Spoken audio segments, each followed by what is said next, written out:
처음으로 독립영화를 보러 가던 날, 영화를 보고 돌아오니 늦은 밤이었다. 거리가 텅 비어 있었다. 택시를 잡아 탔다. 기사님은 내게 어디 다녀오는 길이냐고 물었고 나는 대전에서 영화를 보고 오는 길이라고 했다. 기사님은 무슨 영화를 대전까지 보러 가냐고 해서 나는 독립영화라는 게 있는데 그걸 보려면 멀리까지 가야 한다고 했다. 멀리, 아주 멀리. 10년도 더 된 일인데 아직도 나는 그때처럼 가고 있었다. 책도 읽고 넷플릭스도 보는 일석이조 취향 추천 팟캐스트 책플릭스. 오늘은 서희재 작가의 소설 0%를 향하여 속 한 구절로 시작합니다.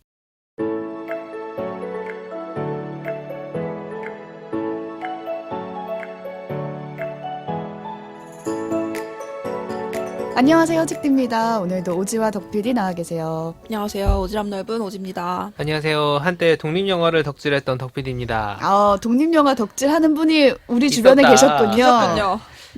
진짜 한때. 근데 이제 전 2019년 기억이 되게 많이 나요. 그때 제가 19년? 벌새, 벌써. 맞아. 벌새. 독립영화판에 네. 좀 뜨거웠던 뜨거웠죠. 때가 있었죠. 매기, 우리 매기. 집, 아워바디, 버블 패밀리도 그 당시였던 윤희에게 아무튼 등등 한국 독립영화계 되게 좋은 작품들이 많았고 그렇네요. 그 뒤를 이어서 타오른 여인의 초상도 그 뒤에 개봉을 했었고 좋아합니다. 해외 독립영화들도 되게 좋아해요. 해외까지 가셨어요? 해외 가서 볼 수는 없었다는 거. 그거 로망이다. 해외 가서 진짜, 영화 보는 거. 근데 독립영화. 해외도 못 간다 이제. 조만간 갈 수 있길 바라겠고 방금 말씀드린 타오르는 여인의 초상이나 패터슨이라는 작품도 되게 좋아합니다. 맞아. 저 그 두 번 너무 봤어요. 좋아요. 예. 아담 드라이버가 시인으로 버스기사 시인으로 나오는 영화죠. 책플릭스에서도 그동안 많은 작품을 얘기를 했습니다. 네. 자, 진짜 많이 했더라고. 많이 보니까. 했던 것 같아요. 네. 우리가 영화를 그렇게 자주 하지 않는데 야구소녀나 성실한 나라 앨리스, 박화영, 남매의 여름밤, 소공녀, 버블 패밀리, 톰보이 우리 거의 등등. 독립영화를 많이 하네. 뭔가 이 괜히 친구들 뻥이 차오르는. 독립적인 친구들이야. 상업적인 거 안 해. 네, 아무튼 독립영화 좋죠. 좋은데 저는 이제 이 오프닝 보면서 독립영화 보러 어디까지 가봤냐 그런 장면을 묘사하는 거잖아요. 서울에는 그래도 꽤 있죠. 저희가 서울에 있으니까. 그쵸. 저는 3년 전까지만 해도 아트하우스 모모 근처에 살았습니다. 이대 근처에 살아가지고 거기서 이제 신촌 아트레온도 가깝고 네. 그리고 광화문 시네큐브도 그렇게 맞아, 멀지 맞아. 않고 그래서 이런 극장들이 되게 번화가 근처에 있다 보니까 이제 접근성이 나쁘진 않은데 솔직히 저는 거리가 문제라기보다는 바빠서 못 보는 게 큰 것 같아요. 맞아요. 그래도 금방 내려버리고. 금방 내리니까. 스케줄이 어. 그리고 유동적이지가 않아요. 시간대가 맞아요. 몇 개 없고. 우리가 평일 오전 오후에 가서 볼 수가 없으니까 일을 하다 보면 그럼 주말에 가야 되는데 사실 이제 또 주말에 꼭 이 독립영화를 봐야지 하고 그니까요. 가기가 또 되게 좀 그래요. 힘들 때가 있습니다. 네. 저는 파주까지 가봤는데 이게 명필름? 저는 운전을 할 줄 모르니까 누굴 꼬셔서 가야 되는 거예요. 파주까지. 네, 파주까지. 파주 힘들다. 정말 재밌는 영화가 있다 하고 본 게 패터슨이었는데 전 이미 서울 근처에서 보고 같이 보려고 패터슨을 한 번 더 본 거예요. 거기 가서. 근데 상대의 반응이 이걸 영화로 여기까지 와서. 여기까지 몰고. 와서 그분은 워낙 이제 뭔가 천만 관계 이런 영화를 좋아하시는 좀 뭐가 때려 분인데. 부숴줘야 되는 영화인데. 근데 이제 패터슨이라는 아주 조용한 영화를 봤는데 실망감을 안겼지만 저는 좋았다. 그러니까 그렇죠. 이런 정도로 좀 마니아틱한 면이 있는 것 같아요. 근데 저도 독립영화 하면 생각나는 딱 그 장면은 되게 작고 의자도 좁고 손님 앞뒤 없고, 간격도 관계가 좁고 없고. 사람도 없고 조금 열악하다면 열악하고 허름한 그런 작은 영화관의 이미지가 생각이 나는데 그래서 사실 저도 방금 얘기 나눴지만 보는 입장 관람객 입장에서 독립영화는 사실 복권이에요. 이게 엄청 취향에 잘 맞는 대박을 숨은 진주를 발견할 맞아, 때도 맞아. 있지만 많은 경우에 정말 좀 매니아틱해서 취향에 안 맞거나 그 매니아가 내가 매니아가 아닐 경우 그럴 때도 있고 그러면 내가 시간과 이 파주까지 갔는데 그분처럼 되게 실망할 수도 있고 힘들게 온 만큼 그 기대감도 좀 갖고 가는 게 사실인데 그렇기 때문에 더더욱 이 영화 좋은 영화가 나한테 닿기까지 되게 많은 험난한 길을 거쳐온 영화라는 생각을 하면 그냥 다른 어떤 상업 영화보다는 조금 더 애정을 갖고 좀 더 관대하게 맞아. 보게 되는 마음도 사실 있는 것 같아요. 어쨌든 독립영화라는 게 자본에서 독립해서 정말 마음껏 자기 얘기를 할 수 있는 딱 그렇죠. 어떤 분야잖아요. 그래서 진짜 취향에 따라서 가끔 갈리는 대박이 것 있어요. 같아요. 그래도. 네. 책디가 근데 이 오프닝을 골라온 이유가 네, 뭔가요? 골라온 이유가 있습니다. 제가 지난주에 그 덕 PD가 김초엽 작가의 지구 끝에 온실을 네. 가지고 왔잖아요. 너무 좋았어요. 근데 그게 기억이 아직도 나는 게 어떤 그 온실을 지키기 위해서 식물을 개발하고 네. 식물이 온실을 감싸고 막 이런 장면들이 저는 생각이 나거든요. 소설이지만. 근데 그런 장면이 독립영화 판을 지키는 이들의 뭔가 그런 의지 뭐 이런 것과 닮아있다라는 생각이 들어가지고 가지고 영화판 와봤어요. 끝 온실. 온실뿐만 아니라 이제 지구를 지키는 사람들에 대한 이야기이기도 그렇죠. 했기 때문에 뭔가를 지키고 싶어하는 그 마음. 누가 그거를, 알아주거나 돈을 많이 주지 않아도 그걸 해야 되는 어떤 이유들을 누가 하라고 하지도 않는데 음. 끝까지 그 독립영화판에 남아서 지키려고 하는 사람들의 이야기가 담겨있는 소설입니다. 아, 오늘 아주 비장할 수도 있겠다. 수고했습니다. 그럼 먼저 참여 안내부터 드리고요. 본격적으로 소설 0%를 향하여 소개해드리도록 하겠습니다. 네, 책플릭스는 청취자 여러분들의 참여를 기다리고 있습니다. 해시태그 책플릭스로 트위터나 인스타그램에 방송 들으신 감상 남겨주시고요. 댓글과 좋아요도 꼭 부탁드립니다. 댓글이나 감상 남겨주신 분들 중에서 선정을 통해서 커피 쿠폰 보내드리고 있습니다. 네. 그리고 혹시 요즘 이런 게 고민이다. 책이나 영화, 드라마로 처방을 받고 싶다는 사연이 있으시다면 마찬가지로 댓글이나 이메일, 트위터, 인스타그램 통해서 보내주세요. 저희가 열심히 고민해서 처방도 해드리고 책 선물도 보내드리겠습니다. 많은 참여 부탁드립니다. 0%를 향하여 제가 가지고 왔는데 이 책은 서희재 작가의 단편 소설이고요. 2021년 젊은 작가상 수상집에 실린 작품입니다. 네. 최근에 이 단편을 포함한 서희재 작가의 소설집도 나왔어요. 그래서 지금 사시는 분들은 그 단편 소설집으로 사시는 게 좋을 것 같고 오프닝에서 언급해드렸듯이 영화를 하는 사람들의 이야기거든요. 네. 근데 작가가 실제로 영화과를 나왔다고 하더라고요. 그래서 뭔가 이 소설의 주인공이 나로 표현이 되거든요. 그러니까 이름이 따로 안 나오고 1인칭인데 그게 이 서혜자 작가가 아닐까라는 상상을 불러일으키는 그런 그렇죠. 소설입니다. 더 생생하게 그 판을 잘 아시는 분이 쓰신 찐이에요, 이야기겠네요. 찐. 디테일들이 진짜. 아주. 이 소설에서 나라는 주인공은 얼마 전까지 영화 일을 하다가 쉬고 있어요. 백수인 거죠. 그냥 쉬고 있는 상태예요. 근데 이 주인공 주변에는 투잡을 하면서 영화를 하거나 뭐 이제는 영화를 그만둔 친구들이 많이 포진돼 있어요. 그래서 이 주인공이 그 친구들과 나눈 대화들이 이 소설의 전반적인 내용을 채우고 있는데 먼저 서구를 소개해드리면 서구는 영화에서 발을 뺀 쪽입니다. 그러니까 고향인 강릉에 내가 내려가서 이제 영화를 그만하고 사진 스튜디오나 차리자, 뭐 차리겠다. 이제 너네 결혼할 때 내가 사진 찍어줄게. 뭐 그때나 보자. 약간 이런 식으로. 현실적인 선택. 아니 저 도저히 안 되겠다 하고 고향으로 내려간 캐릭터가 이제 서구라는 친구고 네.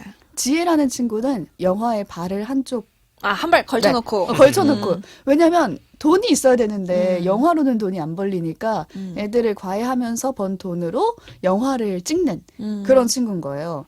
반면에 이 선아라는 친구는 독립영화에 양발을 다 넣고 있는 사람이에요. 그러니까 포기하지 않은. 올인 아예. 그래서 영화를 찍고는 있어요. 근데 찍는데 이게 뭐 쉽지 감독, 않겠죠. 극본뿐만 아니라 밥도 차리고 소품도 하고 마이크폰도 대고 그러니까 1인 심력을 다 하면서 본인을 급하면 갈아넣는. 출연도 그러니까 그러게. 그런 식으로 독립영화 판을 지키고 있는 친구예요. 근데 이 외에 다른 친구들도 많이 소개가 되는데 어쨌든 그 친구들의 공통점은 모두가 이 나라는 주인공에게 영화판 욕을 한다는 거예요. 그렇죠. 나는 어떤 포지션이에요? 나는 지금 영화를 그만둘까 말까 고민하는 시점에 잠깐 영화를 쉬고 있는 그런 포지션이거든요. 그냥 네. 이것도 저것도 아닌 지금 뺐다고 하기도 그렇고 발을 넣었다고 하기도 방황 애매한 중인? 네, 방황 중인 나에게 이 많은 친구들이 영화판 욕을 하는 거예요. 그렇죠. 어떻게 다 애증이야. 영화를 애증이지. 사랑하는데 정말 영화가 미운. 영화하면 불행해진다고 막 과외하는 애들한테 너네 영화를 가르치면서 영화하지 말라고 막 말을 하고 영화제 가봤자 자기들끼리끼리 노는 그렇죠. 판이다. 뭐 거기 가서 뭐하냐. 뭐 그만둔다 어쩐다 하면서 얘기가 엄청 많아요. 뭐 상업 영화를 하는 사람들에 대한 되게 묘한 심리도 되게 재밌는 게 선망까지는 아니지만 뭔가 좀 부러운 마음도 부러워하면서도 있고, 또 뭔가 혐오하는 마음도 쟤들 있고, 이제 안 쟤들 이제 쳐줘. 상업으로 갔어. 그런 느낌도 있고 재밌어요. 그래서 이런 얘기들이 저는 되게 기시감이 들었거든요. 어디서 많이 본 것 같다. 근데 방송 직군에 있으니까 그러겠죠. 그러니까. 방송사 사람들이 다 그러고 있으니까. 할까 말까 이게 그만둬야 된다 말아야 영혼 된다 팔아서 이거 해야 돼? 이걸 해야 되냐 뭐 주제 선정에도 그렇고 되게 많이 고민을 하잖아요. 근데 학교 다닐 때도 마찬가지인 것 같아요. 우리 과는 왜 이러냐, 뭐 우리 그렇죠. 학과는 왜 이러냐. 전공 선택할 때 또 이런 순간이 있었죠. 그러니까 뭔가 내가 하고는 있지만 욕이란 욕은 다 하는 거예요. 근데 그래놓고 포기는 하지 못하는 그러니까 그런 포지션인 거죠. 그 마음이 되게 디테일하게 많이 나와 있어요. 그러니까 한 번쯤은 다 경험해봤을 만한 역시 찐이 쓴 이야기니까 본인도 아마 맞아요. 그러시지. 실제 느끼지 않으셨을까? 어. 아니면 가까이서 봤거나 그런 일들을 많이 보셨을 것 같아요. 결국에는 영화를 그만두겠다고 강릉에 간 친구가 있었잖아요. 서구. 서구. 네. 그 친구가 연락이 와요, 주인공한테. 그래서 하는 말이 자기가 영화를 찍었다는 거예요. 그러니까 너는 이 반에서 떠났잖아. 헐헐 날아갔잖아. 그만뒀다며. 근데 못 넣는 그래놓고 거지. 영화를 이제 저 예산으로 만들었다. 뭐 장소도 그냥 스튜디오 하나 빌려서 만들었는데 너 백수지 않냐. 대구에 이 영화가 걸리니까 제발 와달라. 보러 와달라고. 라고 하는 거예요. 또 대구까지 가야 돼요. 그러니까. 이 주인공이. 그러니까. 대구 멀어. 그리고 근데 나는 이 얘기를 들어보니까 노잼일 것 같은 거예요. 그래서 이 노잼일 것 같은데 하면서도 결국에는 의리로. 영화를 보러 가줍니다. 네. 근데 이게 의리 때문일까라는 생각을 호기심? 잠깐 해봤는데 의리도 있겠지만 자기조차 영화를 그래. 할까 말까 고민하고 있잖아. 자기도 영화에서 발을 뺀 사람이 아닌 거지. 그러니까 누구보다 이 독립영화라는 분야가 사라지지 않길 바라는 일인이잖아요. 그래서 누가 막 주변에서 예술뽕이다. 뭐 독립영화는 미래가 없다. 뭐 이런 얘기를 하더라도 아니 내가 예술뽕 마약도 아닌데 까도 내가 까 이거지. 이거 하면 어때? 막 이런 식의 문제도 대사가 되는 나오는 것도 거예요. 아니고. 맞아. 이들에겐 그만큼 그냥 소중한 분야인 거죠. 결국에 주인공은 서구의 영화를 보러 대구까지 갑니다. 근데 그곳에서 아는 분을 만나요. 그 몇 안 되는 관객 중에서. 다른 독립영화관에서 만났던 어떤 할머니인 거예요. 또 다른 매니아. 네, 정말 몇 안 되잖아요. 그 관객이 돌고 돌아서 돌고 또 돌겠죠. 대구에서 만난 거예요. 근데 이 할머니가 지난번에 만났을 때 자기가 영화가 너무 좋아서 영화 만드는 수업을 듣고 계시다 이런 말을 했었거든요. 근데 여기서 만나니까 내 할머니도 주인공이 반가웠던 거죠. 그래서 자기가 지금 영화를 편집 중인데 이게 편집이 다 되면 연말에 걸린다. 와. 그러니까 내 영화를 보러 보러 와달라. 또 부탁을 하는 거예요. 나는 갔을까요? 그럴까? 나는 결국에 갑니다. 2시간의 지하철을 타고 이름도 모르는 이 2번 본 할머니의 영화를 보러 가요. 저는 이 할머니의 영화 내용도 굉장히 인상 깊었거든요. 맞아요. 그러니까 되게 사소한 게 영화가 됐는데 이런 사소한 얘기가 영화가 될 수 있다는 것 자체가 독립영화에서만 독립영화의 가능한 특징이죠. 거고 그렇기 때문에 사라지면 안 되는 영화 분야가 아닐까라는 생각에 묘한 설득이 됐는데 그 내용은 소설에서 확인을 해보시고 네. 이 영화를 보고 나서 이 주인공한테는 어떤 변화가 왔는지도 이제 소설을 통해서 확인해 보시면 되겠습니다. 그 영화가 되게 진짜 별 내용 아니라고 했는데 할머니 어떤 일상 일부분을 담고 있는 거잖아요. 네. 그런데 그 묘사가 되게 그러니까 뭔가 문체가 유려하다기보다는 되게 아름답고 따뜻한 느낌이 들어요. 이 할머니의 영화를 보러 먼 길을 가면서 이 주인공이 자신이 처음으로 독립영화를 보러 갔을 때 그 기억을 되게 떠올리게 되거든요. 그게 바로 오늘 오프닝의 내용입니다. 할머니를 영화를 예전. 보러 가는 길이었어요. 아. 근데 10년 전이나 지금이나 그 독립영화를 보러 가는 길은 멀기만 여전히 하고 험난하고. 관객은 없고 여전히 나는 그 길에 있구나라는 생각이 드는 거죠. 여기서 과연 주인공은 어떤 선택을 하게 될까? 영화를 판을 벗어날까? 아니면 계속 하게 될까? 예상해 보면 좋으실 것 같아요. 네, 이게 근데 결국에는 이 작품이 아름다운 점은 중간에 있는 사람 이야기이기 때문인 것 같아요. 그러니까 우리가 이룬 사람, 나는 이미 내가 좋아하는 일을 하고 있고 거기서 의미도 찾고 있고 막 그런 사람도 있을 거 아니에요. 뭐 영어로 치면은 뭐 봉준호나 박찬욱 같은 사람, 이 사람 영화한 사람이잖아요, 그냥. 그리고 그거 아예 포기한 사람. 그냥 나 저기 발 담갔었는데 이러이런 이유 때문에 뭐 현실적인 이유들 해봤어 그냥. 그치 그런 이유들 뺀 사람들에게는 사실 뭐 그런 경우에도 나 이런 거 소중한 게 있었지라고 생각할 수도 있지만 가운데 있는 사람이기 때문에 이게 진짜 이 작품이 사실 맞아, 스토리는 그렇게 막 다이나믹하진 않아요. 그냥 영화를 했던 친구들이 있고 자기도 그런 고민이 있었고 뭐 여러 가지 상황들에서 뭐 하다가 친구한테 연락 와가지고 보러 가는 그게 다인 거거든요. 그런데도 이 작품이 분량도 꽤 되고 단편소설 치고는 그리고 되게 묘사가 많은 것은 그 고민을 계속 보여주는 거예요. 내가 너무나 사랑했던 그 꿈. 근데 그거에 대한 정말 다각적인 평가와 그 네. 평가들이 근데 외부인이 하는 게 아니야. 해봤던 애들이 하는 거거든요. 해봤던 사람들이 나는 이렇고 어쩌고 저쩌고 그 선택들이 근데 다 이유가 있고 이제 그 와중에서 일종의 갈등을 하되 따뜻한 시선을 가지고 있는 아직 이 분야에 대해 그냥 침 뱉고 떠나는 게 아니고 이제 그런 부분이 있기 때문에 그 감정 감정이나 어떤 그 뭐랄까 내 기억 한편에 있는 무언가를 호출해내는 지점들이 되게 많다. 그런 부분이 좀 매력적인 작품이더라고요.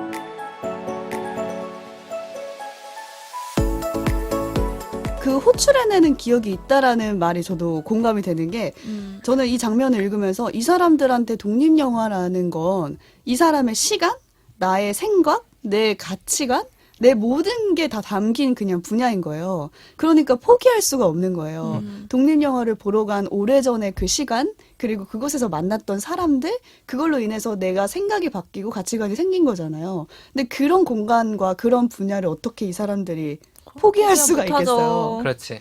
근데 여기서 이제 작가가 말을 하는 건 작가의 말에 누구나 기억 속에 그런 소중한, 작고 소중한 곳이 있다는 거예요. 그래서 그곳에서 우리가 조우하길 바란다라고 작가의 말이 써 있거든요. 근데 그곳이 이 작가는 뭐 문화예술의 한 부분을 말한 거긴 하지만 제 생각에는 문화예술뿐만 아니라 각자의 기억 속에 나의 어떤 기억과 순간들이 머문 그곳이 있지 않을까라는 있죠. 생각이 들더라고요. 오지와 덕필이는 혹시 그런 그곳이 있으신가요? 그곳은 많은데 많아요. 네. 너무 많아.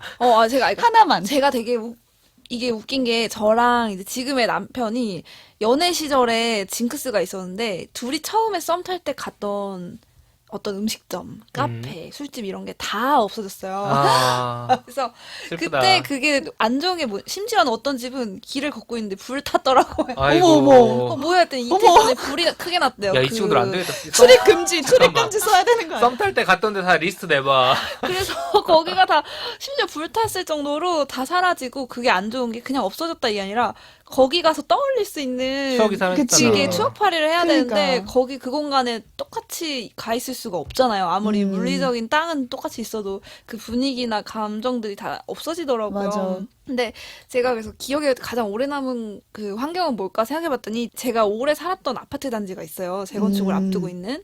근데 그 아파트 단지를 저는 이 속속들이 다 알거든요. 어렸을 때 거기 뛰놀고 이제 어느 놀이터에서 가서 놀았고 어느 공원에 가서 놀았고 그치. 그래서 그 아파트를 소재로 다큐를 한 편 나만의 다큐를 만들어 보는 게 꿈이다 그랬었는데 그 중에서 특정 놀이터가 있어요. 거기가 이제 약간 인적이 드물어서 저는 이제 모범생이었지만 가끔씩 사람들의 눈을 피해서 친구들이랑 놀 때도 있잖아요. 그런 아지트였던 데가 있는데 제가 한 1, 2년 전에 거기 날씨 좋은 봄날에 강아지 산책하면서 가봤는데 나무가 거의 열대우림 나무처럼 커졌더라고요. 그 당시엔 그렇지 않았는데. 원래 그렇지 않았거든요. 장소 없어지진 않았네요. 장소는 아직 재건축이 되지 않았기 때문에 그 놀이터 살아있어요, 사실은. 근데 곧 사라지겠죠, 이제 재건축이 시작되면.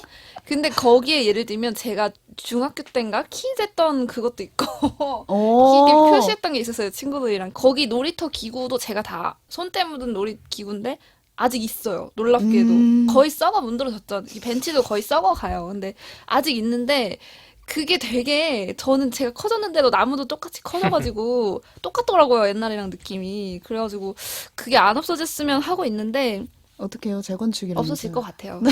빨리 사진을 빨리 찍어요. 사진이든 영상이든 기록을 남기는 게 이제 목표인데 아무튼 저한테는 그 공간에 어쨌든 제 모든 어렸을 때 그 세상이었기 때문에 그 장면이 머릿속엔 있어요. 사진으로 딱딱 남아있어요. 거기서 누구랑 놀았고 그게 그림처럼 남아있는데 아쉽죠. 없어지면.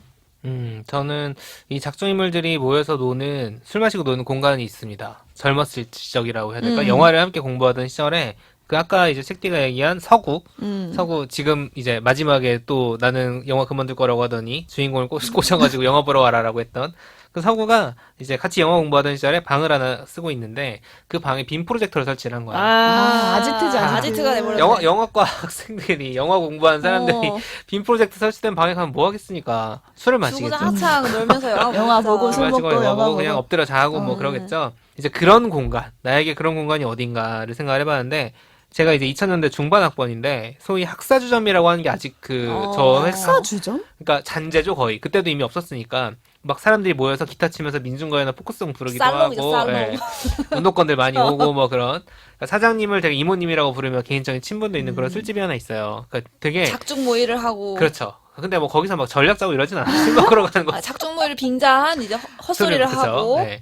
묘하게 되게 그 허름한데 음. 그 허름함이 주는 맛이 또 이 주인공이 찾아가는 의자가 그쵸. 삐걱거리는 그 독립영화관 그런 이미지랑 맞기도 했어요. 제가 이제 대학을 떠난 다음에는 정기적으로 만난 친구들 모임의 생일 파티, 뭐 송년회, 막년회 이 정도로 했는데 코로나 집합금지 걸린 이후로는 아직 못 갔죠. 어, 맞죠. 졸업해도 갈 수가 있네요? 그 학교 안에 있는 게 아니라 아, 대학가 옆에 있는 옆에 이제 있는. 곳이니까 갔는데 이제 위드 코로나니까 가볼까 싶기도 한데 이제 왜 그 공간이 떠올랐나 또 혹은 왜 그 공간이 사라지지 않기를 바라는가 라는 생각을 해보면은 그게 지금 저한테 엄청 효용을 주는 공간은 아니에요. 그쵸. 제가 자주 가는 집도 음. 아니고 뭐 인생의 필수 불가결한 곳은 아닌 거죠. 근데 그럼에도 불구하고 거기서 보낸 시간들 그리고 무엇보다는 거기서 만난 사람들이랑 내가 뭘 했는가 무슨 이야기를 했고 어떤 추억을 쌓았는가인 거잖아요. 그래서 뭐 술 먹고 쌓은 추억이라는 게 뭐 그렇게 별게 있겠냐마는 잘 정확히 기억은 안 네. 나겠지만. 네. 그 추억과 근데 저는 핵심은 이건 것 같아요. 그때 함께했던 사람들이 지금의 저의 정신 세계를 함께 만들어갔던 사람들이요. 어, 그게 되게 그치. 포장이 너무 좋은 거 아닙니까? 아 진짜 그렇습니다. 술집에서 놀았는데 네. 근데 그 술집에서 놀았는데 마침 내 뭔가 나와 함께했던 친구들이랑 놀았다. 그렇죠. 네, 그런 거죠. 그래서 이제 내 가치관 어떤 상징 같은 공간처럼 남아있기 때문에 그 정말 독립영화관 같은 느낌인 거예요. 되게 그 취향이 마이너할 수 있으나 뭔가 거기 있는 사람들끼리 너무 좋아하는 너무 편하고 너무 네. 안정감이 느껴지는. 저희 오늘 회식 장소 정하기로 했는데 혹시 거기 살짝 가능한가요? 오픈해 줄 수 있나요? 교통이 불편하지만 얼마든지 갈 수 있습니다. 아, 네. 추억의 장소. 와. 그래야 좋죠. 네. 네, 아무튼 그런 공간도 있다. 저는 진짜 고민이 많이 되더라고요. 이게 사라지면 안 되는 곳이 뭐가 있을까. 근데 실제로 우지처럼 이미 사라진 곳도 되게 많고 많죠. 그래서 떠올렸던 곳이 제가 20년 넘게 살았던 옛집이 있어요. 집. 네. 근데 옛집이 지금도 안 없어지고 있긴 하거든요. 오. 근데 지금은 뭐 버스 타고 그냥 지나가면 되는데 괜히 한번 내려가지고 그 집 앞을 이렇게 걸어서 가보는 거예요. 이게 다가구 주택이어가지고 앞에는 다 볼 수가 있거든요. 마당이나 이런 계단이나 현관문 같은 거. 근데 그 집에서 제가 뭐 세 번째 계단에서 떨어져서 이마 네 바늘을 꼬맸다. 뭐 거실에 창이 네 개가 있는데 언니랑 하나 깨먹어서 하나만 무늬가 다른 창으로 끼워져 있다. 뭐 이런 거 하나하나 다 기억이 나는 거예요. 지금 주인은 리모델링 안 하셨나요? 싹 했어요.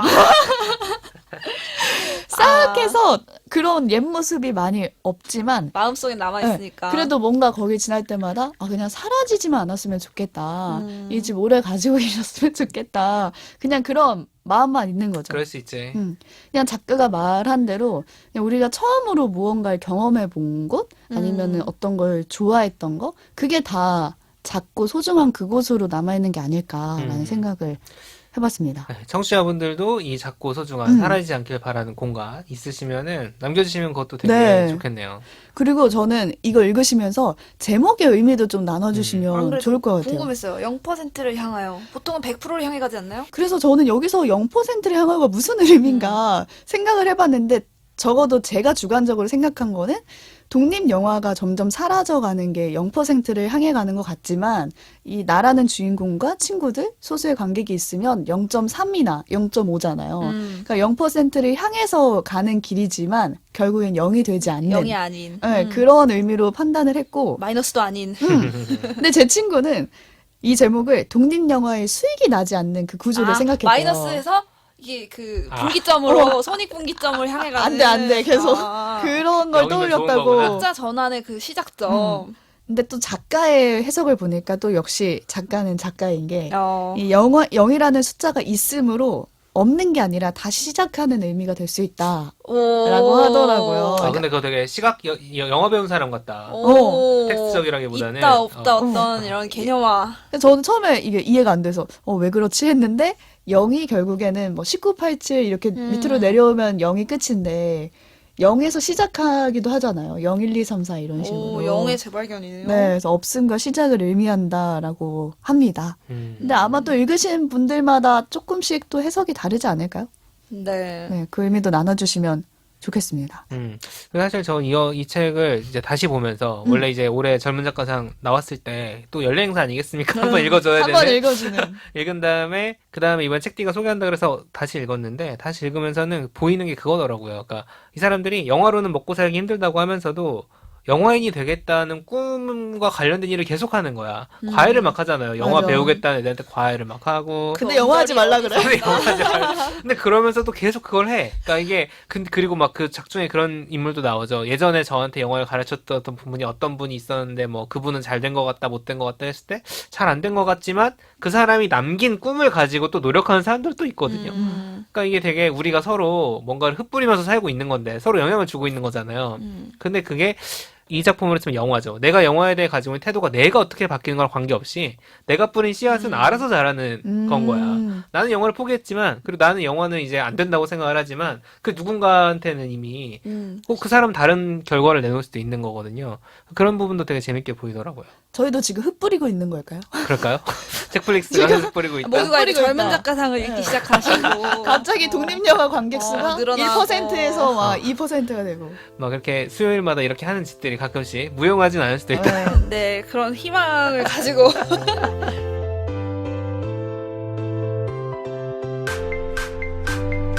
책도 읽고 넷플릭스도 보는 일석이조 취한 추천 팟캐스트 책플릭스. 오늘은 제가 서희재 작가의 0%를 향하여를 소개해드렸고요. 이제는 마무리로 오지와 덕PD가 이번 주에 뭐 봤지? 저는 최근에 되게 정신 건강에 안 좋은 작품을 많이 봤거든요. 왜 그래? 저번에 셜록 봤잖아. 아 셜록은 그나마 양호한 거예요. 이렇게 아름다운 세상이에요. 셜록은 제가 그래서 봤을 때. 머리도 자른 것 같아요. 화가 나서 그냥 제가 최근에 그 넷플릭스 1등 우리나라 1등 마이 네임? 마이네임을 쭉 아, 정주행을 했고 네네. 바로 뒤이어서 레인코트 킬러를 저도 봤답니다. 레인코트 킬러 봤어. 이런 큐레이션 아주 정신 건강을 파괴하는 왜 그런 그러는 거야? 어쩜 저랑 똑같은. 악몽을 꾸더라고요. 너무 잔인했어요. 근데 하여튼 그 중에서 이제 좀 독특하다라고 받아들여졌던 거는 레인코트 킬러 유영철을 추격하다라는 작품이에요. 근데 사실은 인물들이 다 익숙한 분들이에요. 진짜 그것이 알고 싶다라던가 그런 유튜브 채널이라던가 다양한 곳에서 볼 수 있는 그런 범죄 심리학자 또 그다음 범죄 프로파일러 이런 분 경찰 이런 분들이 나와서 그 유영철이라는 연쇄 살인범 사건을 다시 이렇게 추적해 보는 이제 구성으로 된 3부작 다큐멘터리예요. 그래서 그 알 아니야? 이러고 켰거든요. 이제 그 알이랑 뭐가 다르지 저는 궁금해서 봤는데 이게 그 영국 그 제작사? 하여튼 해외 제작사에서 제작한 작품이에요. 우리나라 제작진이 소재이지만. 다르구나. 그래서 스태프들이나 이제 연출한 사람 중에도 외국 사람들이 많이 들어있더라고요. 그래서 스타일도 우리나라 이제 지상파 방송이나에서 많이 봤던 스타일이랑은 또 좀 많이 달라요. 그래서 저는 그게 형식적인 게 궁금해서 사실 본 것도 있었어요. 그런 다른 렌즈로 이 사건을 어떻게 풀어갈까. 처음에는 약간 너무 상업적으로 이 아픈 사건을 다시 이렇게 꺼내는 어떤 거 영화나 아니냐. 이런 상업 영화처럼 이렇게 자극적으로 선정적으로 이렇게 포장해서 하진 않을까. 근데 그렇지 않으려고 되게 노력한 흔적들은 있어요. 그래서 그게 이제 경찰들이 어떻게 이 사람을 검거했고 그 후에 이제 피해자들에게는 어떤 삶이 있었는지까지도 담고 있어서 그렇게 막 돈 냄새 나는 그런 작품은 사실 아니었어요. 그래서 좀 흥미롭게 봤고 그리고 이제 경찰들이 되게 무능하게 요새 드라마에서 많이 소비가 된다는 생각이 들어요. 예를 들면 맞아요. 펜트하우스에서 막 돈만 주면 경찰 한두 명 매수는 손쉽게 하고 경찰은 무조건 늦게 오고 다 이제 셜록 같은 사람이 다 해결하면 경찰이 오고 이게 미디어에서는 사실 경찰을 그렇게 소비를 많이 하는데 실제로는 이제 경찰들도 어떤 이제 접근들을 해나가고 그거에서 옛날에 이제 안 좋은 방법 관행이나 아니면 무식한 방법들을 어떻게 이제 스스로 반성하고 발전해나가는지 그런 과정도 살짝 담겨서 저는 그런 게 좀 의미가 있다고 생각을 해요. 왜냐면 아무리 이제 경찰에 대한 문제점도 있고 저희가 그 공권력을 보는 어떤 불만도 있지만 신뢰도 기본적으로 있어야 우리가 좀 불안하지 않게 살 수 있는 것 맞아. 같아서 저는 그런 부분이 오히려 유영철보다는 그런 부분이 다가왔었고 정신건강에는 이것도 굉장히 안 안 좋습니다. 좋잖아. 근데 추천 유영철을 많이 하고.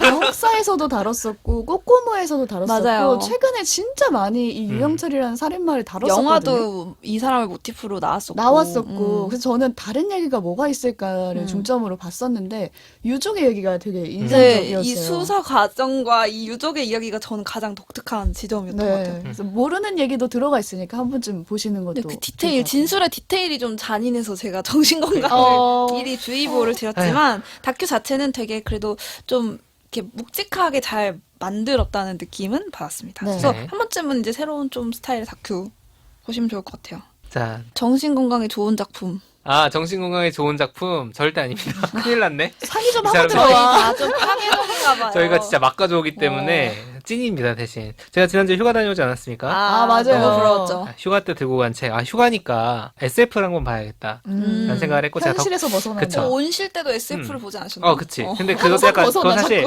휴가의 약간 전조, 그 예고편, 프리뷰 같은 미리 느낌이었어. 약간 몸풀기? 근데 이제 제가 덕PD이다 보니까 작가를 한 명 찍어가지고 파는 걸 되게 좋아해요. 그러니까 이 작가 이번에 좀 털어야겠다 하면은 막 몇 권씩 연속으로 읽고 이러거든요. 이름값을 하는군요. 그래서 마거릿 애트우드라는 캐나다의 소설가가 있습니다. 이분 작품을 이번에 한번 읽어봐야겠다. 그래서 대표작이라고 하길래 이제 시녀 이야기라는 책을 들고 갔어요. 꽤 두꺼운데, 뭐 휴가 긴데 일주일 갔다 왔으니까 읽겠지 하고 가져갔지만 정신건강에 매우 안 좋다. 다들 힘든가 봐요. 난 정말 의도한 게 아니었어. 제가 이게 문제인 근데 게 제목부터가 약간 쎄한데? 안 좋을 것 시녀 이야기니까 나는 시녀라는 개념이 없잖아요. 없으니까 뭔가 다른 가상의 공간, 세계 뭐 이런 것들에 대한 얘기라고 생각을 했고 실제로 제가 이제 좋은 작품이다라고 하거나 좀 믿을 수 있는 데 추천을 받으면 그냥 별 사전 정보 없이 많이 봐요.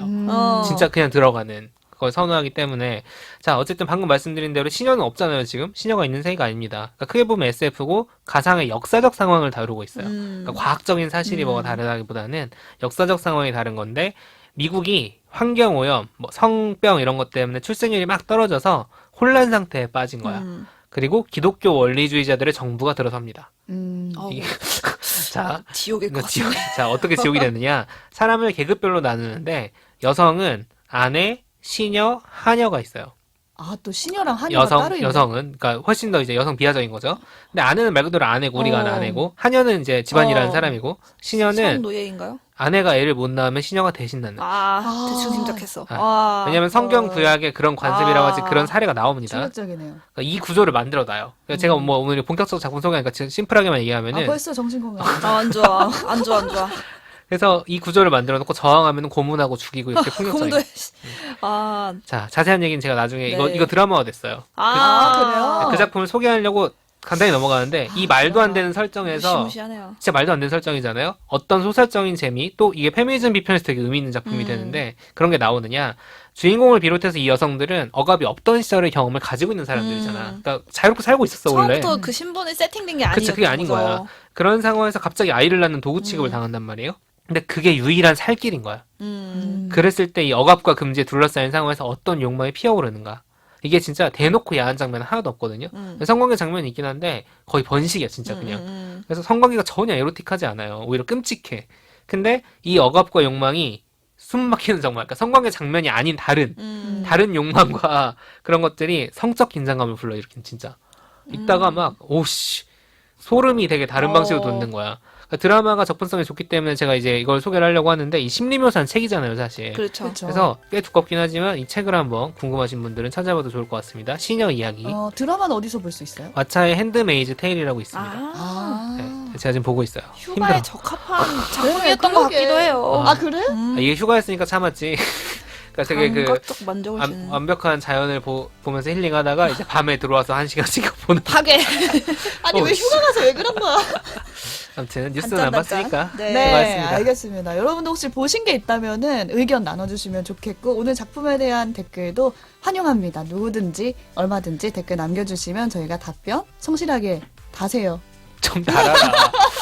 아니, 자기들이 올려놓고 자기들이 댓글을 한다라. 현생 취업. 제가 반성 삼아서 이 부분은 편집하지 않고 남겨두겠습니다. 네, 제가 또 말로 뱉었으니까 열심히 답변을 달도록 네. 하겠습니다. 저희는 다음 에피소드로 돌아오도록 하겠습니다. 고맙습니다. 감사합니다.